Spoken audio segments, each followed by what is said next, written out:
It began with a single envelope, cream-colored, heavy, unmistakably royal. But what stunned palace aides was not the message inside, it was the stationery itself. Reports suggest Queen Camilla had used paper once reserved for Queen Elizabeth II's most private correspondence.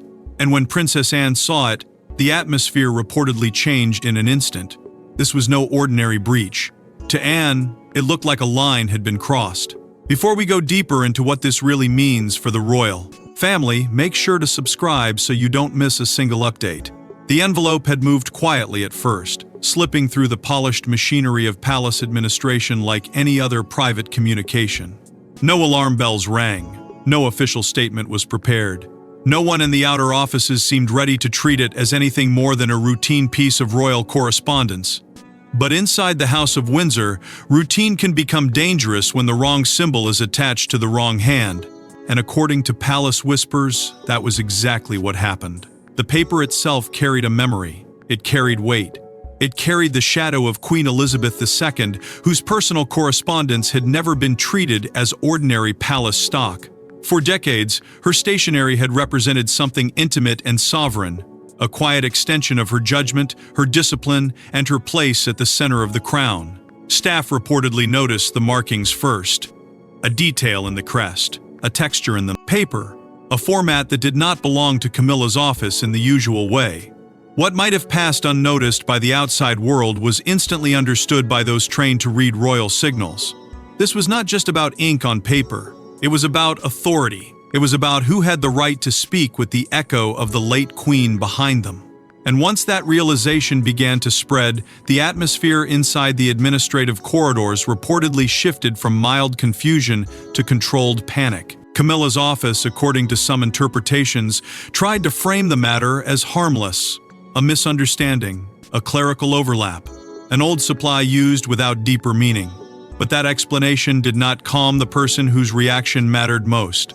Princess Anne, the iron-willed guardian of royal boundaries, was informed, and those familiar with her temperament suggest she did not respond with visible drama. That was what made it worse. Anne's fury has never needed noise. Her silence can be colder than any public rebuke, and on this occasion, insiders claim it landed like a warning. Because to Anne, Queen Elizabeth's legacy was not decoration.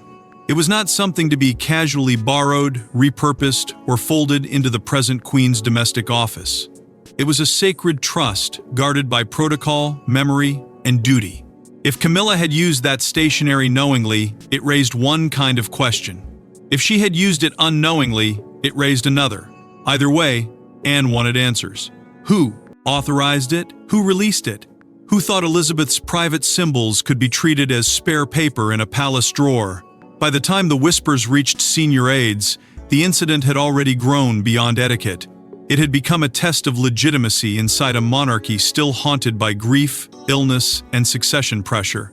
What began as a single envelope now threatened to expose a deeper conflict over memory, influence, and ownership of the crown's most sacred symbols. But Anne's anger was not born from sentiment alone. It came from what that stationery represented inside the hidden machinery of the crown. To outsiders, it may have looked like a sheet of paper. Inside the palace, it was something far more dangerous. Queen Elizabeth's personal stationery carried the weight of reign, memory, and command.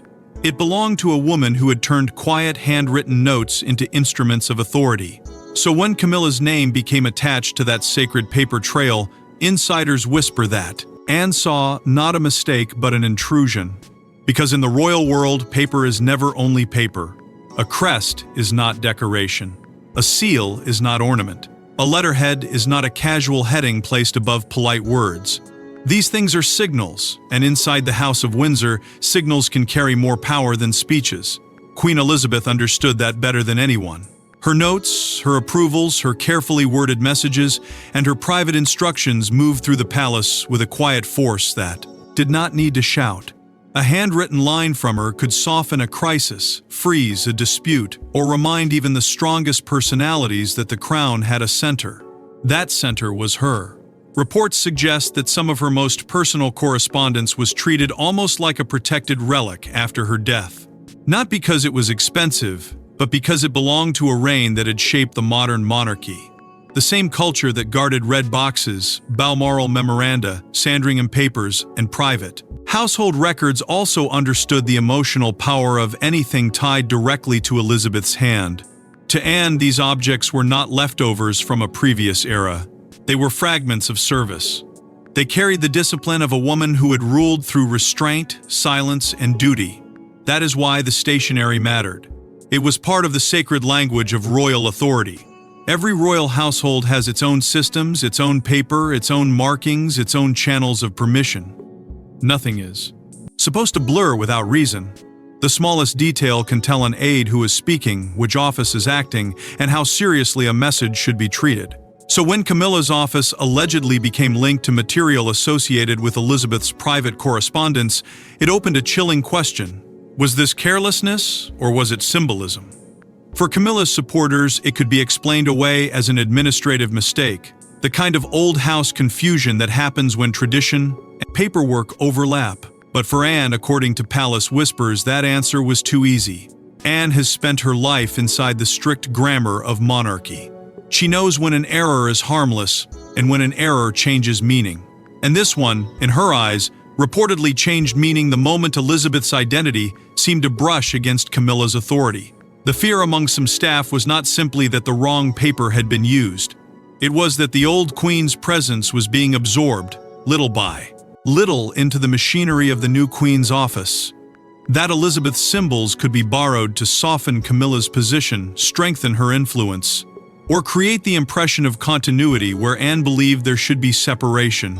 This was the hidden danger. Not open rebellion, not scandal in daylight, but slow, quiet blending. And Anne, more than anyone, understood how quickly memory can be rewritten when symbols are left undefended. So she began asking the questions that no one in the palace wanted spoken too loudly. Who opened the storage? Who approved the stationery? Who saw the markings and let the letter continue? Was it a junior mistake, or did someone senior decide that Elizabeth's private paper could now serve another royal agenda? Each question tightened the air because each answer had the power to turn a mistake into a breach. Behind the calm language of palace procedure, something much sharper was unfolding. Anne was not just protecting stationery. She was protecting the boundary between the late Queen's reign and Camilla's reach. And once Anne began asking who had touched the stationery, the palace suddenly had a much bigger problem than an embarrassing envelope. The first explanation, according to Whispers, was simple: an administrative mix-up. But Princess Anne does not believe in convenient mistakes when royal protocol is involved. Reports suggest she pressed for names, dates, access logs, and approval chains. Who requested the stationery? Who released it? Who allowed Queen Elizabeth's personal materials to pass into Camilla's orbit? With every question, the walls around Camilla's office seemed to tighten. At first, Camilla's aides allegedly tried to lower the temperature. They suggested the stationery had been taken from an old supply, that no insult had been intended, that the whole thing was merely one of those awkward household errors that happens in a palace filled with history, habit, and inherited objects. But Anne was not looking for comfort. She was looking for precision. And inside royal life, precision is everything. A wrong title, a wrong seal, a wrong order of precedence, each one can become a spark. This was not a mislaid teacup or a seating error at a private lunch. This was Queen Elizabeth's personal identity appearing in connection with Camilla's office, and Anne reportedly wanted to know exactly how it happened. The questions moved quietly but firmly through the palace. Private secretaries were asked what they knew. Household staff were said to be uneasy. Archive personnel, who understood better than most the sacred meaning of royal materials, reportedly felt the pressure immediately. Because once access becomes the issue, every corridor becomes part of the story. Who had keys? Who had permission? Which cabinet, which drawer, which locked door had been opened? Was the stationery logged, protected, or simply left within reach because someone believed old symbols no longer needed old? Boundaries? That was the part that troubled Anne most. Not just the envelope, not just the paper, the attitude behind it. Reports suggest she began to suspect that this so-called mistake revealed something deeper, a quiet culture of entitlement inside Camilla's circle, a belief that proximity to the king could soften rules, blur ownership, and turn the late Queen's legacy into usable palace currency. Nobody needed to say the Parker Bowles name too loudly for the implication to be understood. Around Camilla there had long been whispers of a domestic network, a small orbit of loyalty and influence that benefited whenever royal lines became less clear. And that, to Anne, was dangerous, because monarchy survives on separation. The crown must be larger than any marriage, any friendship, any private family arrangement. Queen Elizabeth had understood that with ruthless calm. She had spent 70 years keeping the personal and the constitutional apart, even when it cost her emotionally. So if Camilla's office had allowed one of Elizabeth's most intimate symbols to pass into its own correspondence, Anne saw more than carelessness. She saw the beginning of a slope, first stationery, then access, then assumptions, then influence wearing the costume of inheritance. As the inquiry widened, staff reportedly became nervous. People who had once dismissed the matter began choosing their words carefully. Vague explanations were no longer enough. Anne wanted a trail, not a shrug, wanted confirmation, not reassurance. And behind every question sat the same chilling possibility. Someone had either failed to protect Queen Elizabeth's memory, or someone had tried to use it. For Camilla's office, that was the nightmare. Because Anne's power does not come from shouting across rooms. It comes from persistence, from protocol, from forcing the palace to answer its own rules.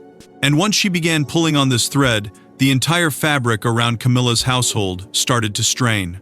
But what made the matter explosive was not merely how the paper was used, it was what Camilla allegedly tried to do with it. Then came the content of the letter. According to palace interpretations, the message was not ceremonial, not harmless, and not simply domestic. It allegedly carried instructions, preferences, or influence that appeared to lean on the ghost of Queen Elizabeth's authority. That was the moment Anne's concern reportedly hardened into outrage. Because if Elizabeth's stationery was being used to strengthen Camilla's position, then the old queen's legacy was being weaponized. The first shock had been the paper. The second was the purpose.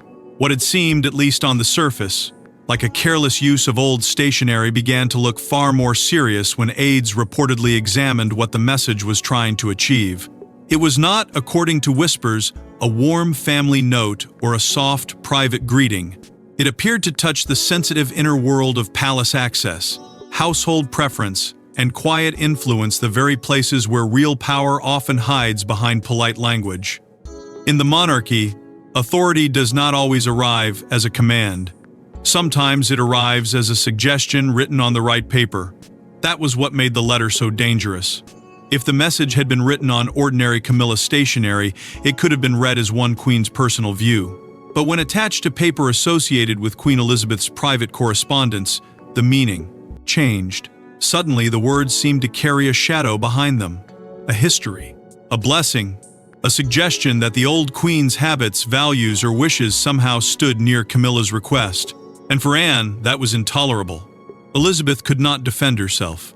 Her silence could not be used. Her memory could not be drafted into another person's palace argument. Reports suggest Anne's concern turned sharper as staff began asking how recipients might have understood the letter. Would they see it as Camilla speaking for herself? Or would the stationery make them pause, soften, obey, or assume there was some hidden continuity with Elizabeth's wishes? That question struck at the heart of royal legitimacy.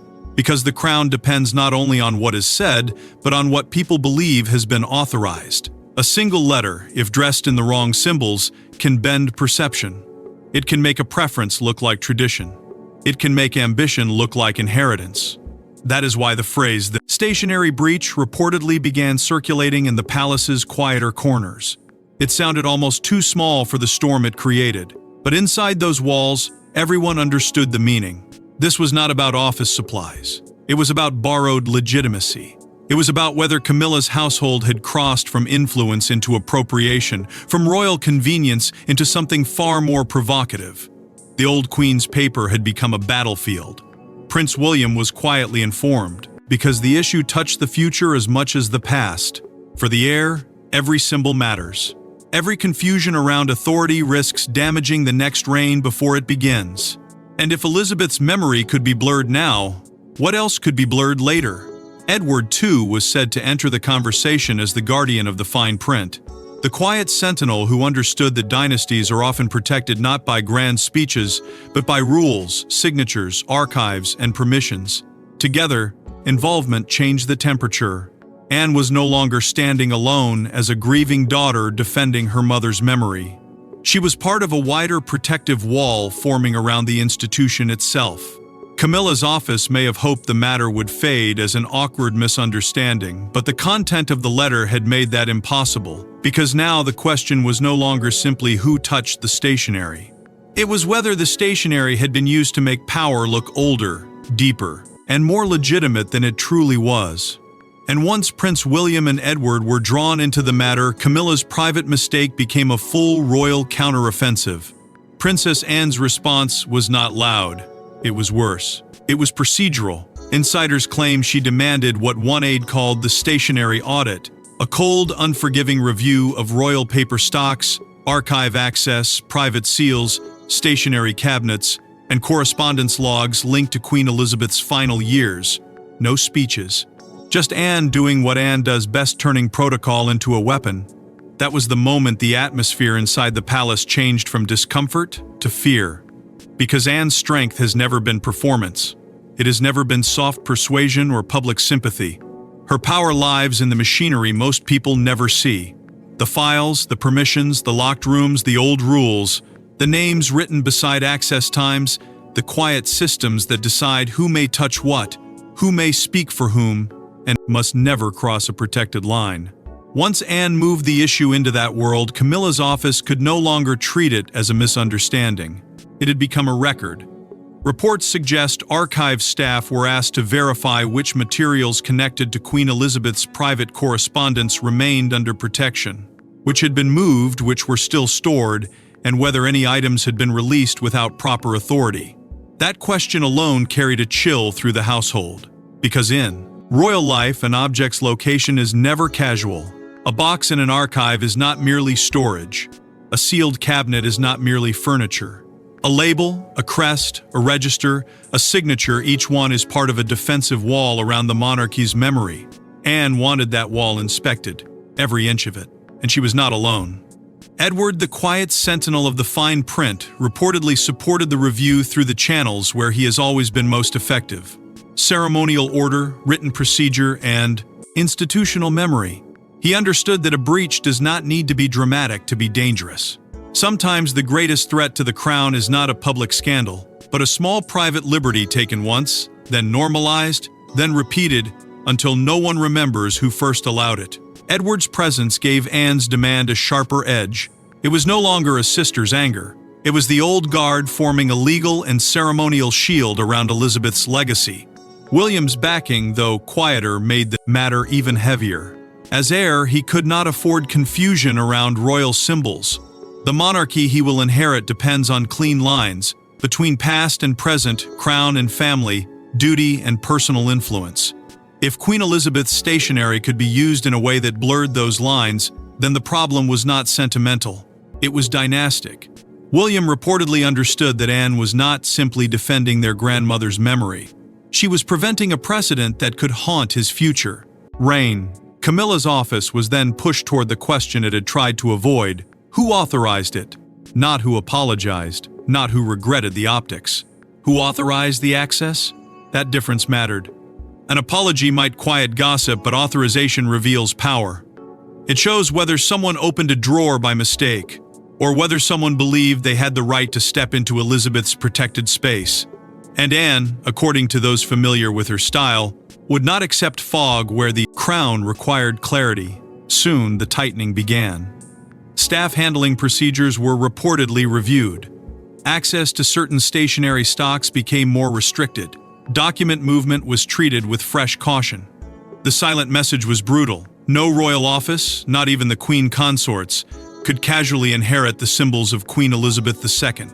Those symbols belonged to the institution first, to the nation second, to memory always, never to convenience. Inside the palace, the phrase, "stationery audit," began to carry the force of a warning. It meant Anne had taken a soft scandal and hardened it into bureaucracy. It meant the old Queen's materials were being pulled back behind the walls of protocol. It meant Camilla's explanation would have to survive not emotion, but evidence. And that was the battlefield where Anne was almost impossible to defeat. But Camilla was not prepared to surrender the narrative quietly, and what followed reportedly shook even Charles. For King Charles, the matter arrived at the worst possible time. Already weakened, already caught between duty and domestic loyalty, he now faced a brutal choice: defend his wife's office or protect his mother's sacred legacy. Reports suggest Camilla expected reassurance. Anne expected discipline. William expected clarity. And Charles, standing between the past and the future, discovered there was no neutral ground left. The stationery audit had become more than an internal review. It had become a family reckoning dressed in palace procedure. Charles could feel the weight of it from every direction. On one side stood Camilla, who allegedly viewed the growing scrutiny as unfair, excessive, and deeply personal. To her circle, the use of the stationery was not a calculated insult but an unfortunate misunderstanding, being sharpened into a weapon by those who had never fully accepted her place beside the king. They saw Anne's pressure as cold, unforgiving, and deliberate. They believed Camilla was being made to answer for more than an envelope, but Anne saw it differently. To her, this was not about punishing Camilla. It was about protecting Elizabeth. That distinction mattered. Anne was not asking Charles to embarrass his wife. She was asking him to defend the boundaries his mother had spent a lifetime building. And that was where the wound became deepest. Because Charles was not simply a monarch weighing protocol. He was a son being forced to decide how far his late mother's symbols could travel into the hands of his wife's office. There was no painless answer. There was only duty, and duty had never been gentle with the Windsors. Reports suggest Camilla tried to frame the matter as a misunderstanding that had spiraled out of control, a practical error, a palace overreaction, a moment of poor handling, not a deliberate claim over Queen Elizabeth's memory. But Anne's position reportedly remained firm. If it was a mistake, then it had to be documented. If it was authorized, then it had to be explained. And if it revealed a weakness in the palace's protection of historic materials, then that weakness had to be sealed before it became precedent. Anne was not interested in emotional fog. She wanted a locked door, a written rule, and a named person responsible for opening it. William's involvement made the pressure impossible to dismiss. Once the heir was aware, the question stopped being marital and became dynastic. William's future reign depended on the monarchy, appearing stable, disciplined, and free from the suggestion that private factions could borrow sacred symbols for influence. If the public ever learned that Queen Elizabeth's personal stationery had been used in a disputed internal communication, palace aides feared the humiliation would be brutal. The story would not be read as a small household mistake. It would be read as a battle over the late queen's identity. That fear reportedly moved through the palace like cold air. No one wanted headlines. No one wanted commentators asking whether Elizabeth's legacy was being mishandled. No one wanted the old grief of the nation reopened by a question as sharp as this: who had the right to use the Queen's memory? Charles understood the danger. He also understood the pain. Camilla wanted protection. Anne wanted accountability. William wanted clean lines. And behind all of them stood Elizabeth, absent but impossible to escape.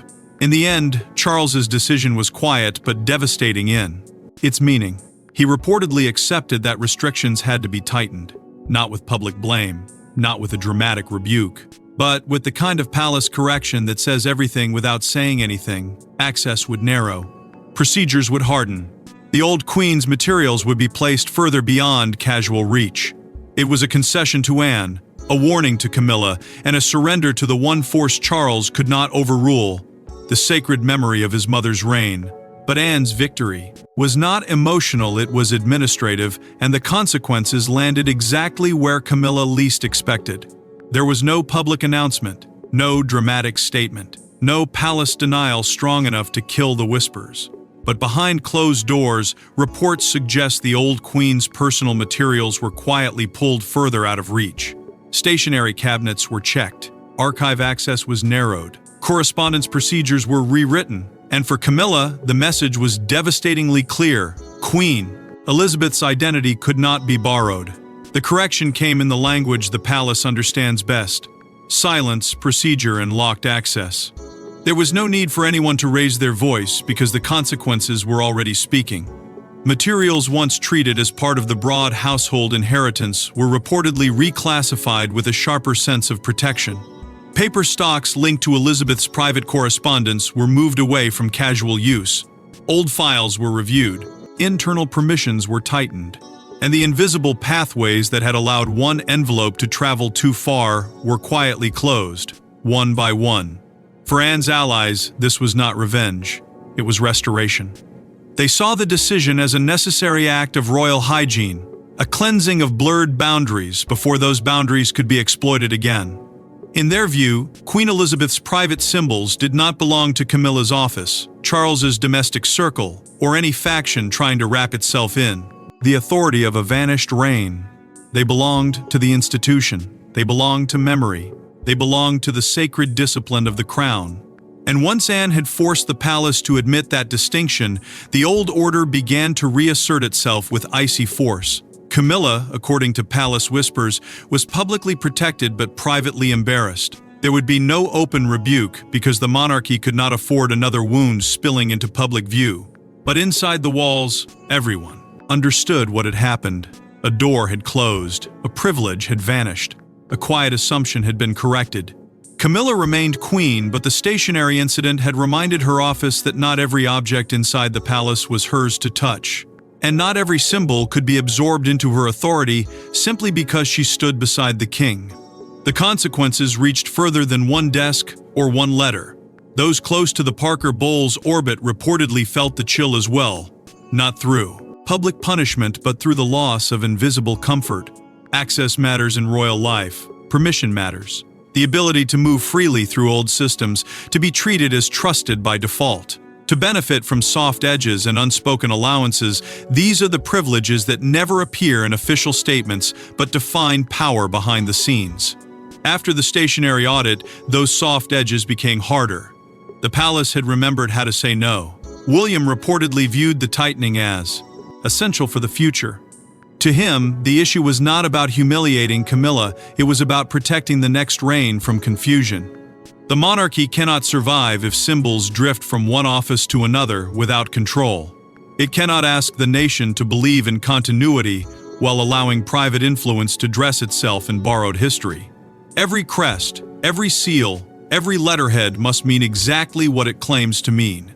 Anything less invites doubt, and doubt is poison to inheritance. Edward's role was quieter but just as important.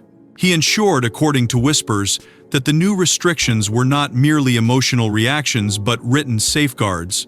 Because royal memory is safest when it becomes procedure. A locked cabinet can be opened, a warning can fade. But a rule, properly written and properly witnessed, has a longer life. It can outlast moods, marriages, and private pressure. That was Edward's strength, turning outrage into order. And so Camilla's office was left with a painful lesson. The palace might shield her from scandal, but it would not allow Queen Elizabeth's identity to become part of her toolkit. Anne had not shouted. She had not staged a confrontation. She had simply forced the machinery of the crown to remember its own boundaries. Yet the deepest damage was not procedural, it was symbolic, because Anne had exposed a truth the palace had tried desperately to hide. In the end, the stationery became the battlefield because it represented something larger than ink, paper, or royal habit. It represented ownership of memory. Camilla may have sat beside the throne, but Anne understood that Queen Elizabeth's legacy was not an accessory to be inherited by convenience. It was a trust, a covenant, a sacred line between service and self-interest. And Anne had just drawn that line in steel. What had begun as a quiet envelope had become a silent trial inside the House of Windsor. Not a trial with judges, cameras, or public testimony, but one, conducted through questions, access records, locked cabinets, and the unforgiving language of royal procedure. At its heart was a painful truth the palace could no longer ignore. Queen Elizabeth's memory still carried power, and that power could not be allowed to drift into the hands of anyone who had not earned the right to carry it. Anne understood this with brutal clarity. She had been raised inside a monarchy where symbols mattered because symbols were the bones of the institution. Remove they from their proper place and the whole structure begins to tremble. For Camilla, the episode reportedly left a mark deeper than embarrassment. It suggested that even as queen, there were boundaries she could not cross. There were objects she could not claim. There were echoes of Elizabeth's reign that would never become part of her own authority. That was the devastating lesson. Camilla's position beside Charles gave her rank, visibility, and influence, but it did not give her ownership of the late queen's sacred identity. The Stationery had exposed that difference with chilling force. To Anne, the old queen's symbols were not decorative relics waiting to be absorbed by the new order. They were protected fragments of a reign built on restraint, sacrifice, and duty. Charles, caught once again between love and obligation, reportedly accepted what the moment demanded. He may have wished for softness, for forgiveness, for the matter to fade beneath palace calm. But monarchy does not survive on softness alone. It survives because someone, somewhere, is willing to enforce the rules when emotion makes enforcement painful.